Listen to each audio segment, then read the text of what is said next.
تو یہ خلفۂ راشدین کی فضیلت ہر زمانے میں انبیاء سابقین میں بھی بہت رہی، اور رسول نے تو ان کی افادیت اور ان کی فضیلت کے اتنے چرچے کیے، اتنے مقام بتائے۔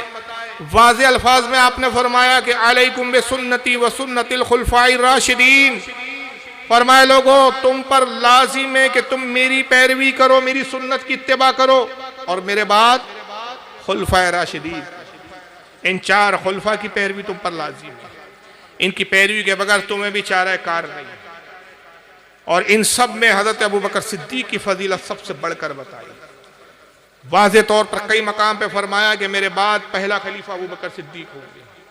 کئی ایسے واقعات اور کئی ایسی روایتیں ملتی ہیں۔ ترمذی شریف کی حدیث ہے کہ آقا صلی اللہ علیہ وسلم صحابہ کو مخاطب کیا اور ارشاد فرمایا کہ لوگوں میرے بعد تم کس کی پیروی کرو گے، کس کی اتباع کرو گے؟ صحابہ نے کہا یا رسول اللہ آپ بہتر جانتے ہیں۔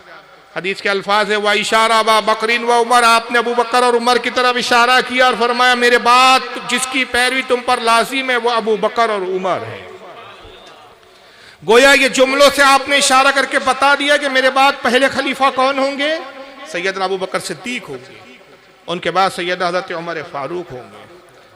ایک مقام پہ مولا علی خود حضرت اللہ کے نبی صلی اللہ علیہ وسلم خود ارشاد فرماتے ہیں،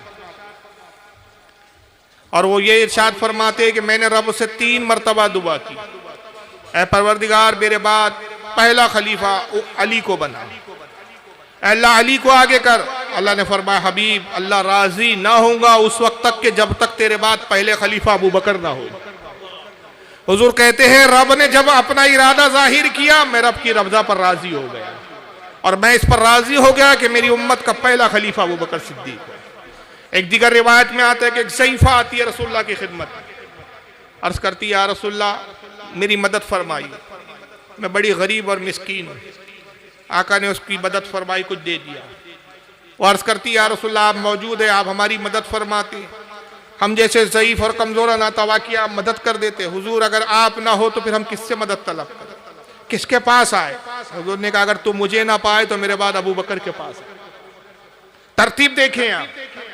پھر وہ کہتی ہے یا رسول اللہ اگر ابو بکر کو میں نہ پاؤں تو کس کے پاس آؤں؟ کہا عمر کے پاس آؤں۔ کہا یا رسول اللہ اگر عمر کو نہ پاؤں تو پھر کس کے پاس آنا؟ کہا عثمان کے پاس آنا۔ کہا یا رسول اللہ اگر عثمان کو نہ پاؤں تو رسول اللہ مسکرائے کہا اے ضعیفہ تیری عمر کا یہ عالم ہے، کیا تو یہ سمجھتی اس وقت تک تو زندہ بھی رہے؟ پوچھے چلی جا رہی ہے، آخر کیا مرنے کا تیرا ارادہ ہی نہیں ہے؟ گویا بتا دیا کہ عثمان غنی کے زمانے تک تو بھی حیات رہیں گی، اس کے بعد نہیں۔ مگر جس ترتیب سے آپ بتا رہے ہیں میرے بعد ابو بکر کے پاس آنا، ابو بکر کے بعد حضرت عمر کے پاس آنا، عمر کے بعد عثمان، تو گویا آپ بتا رہے ہیں کہ ترتیب جو خلافت کی ہوں گی وہ اسی انداز میں ہوں گی۔ تو ایسی کئی متعدد حدیثیں جس پہ واضح طور پر اشارہ ہے، واضح طور پر جملے ہیں۔ اور ایک مقام پہ آقا فرماتے قیامت کے دن اللہ تعالیٰ ابو بکر اور عمر کو بلائیں گا، ابو بکر اور عمر حاضر ہوں گے، عرض کریں گے مولا ہم حاضر ہیں۔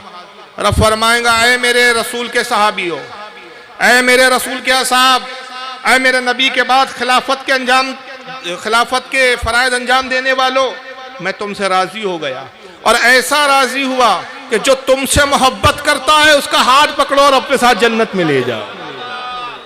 آقا فرماتے اس وقت ابو بکر و عمر کی مرضی ہوں گی، وہ جسے چاہیں گے اپنے ساتھ جنت میں داخل کریں۔ تو مقام بھی اتنا بلند و بالا ہوں گا، درجہ بھی اتنا بلند و بالا ہوں گا۔ تو یہ جو صلے ملے حضرت ابو بکر صدیق اور حضرت عمر کو، رسول اللہ کی محبت کے عوض ملے، نبی سے الفت کے عوض ملے، کیا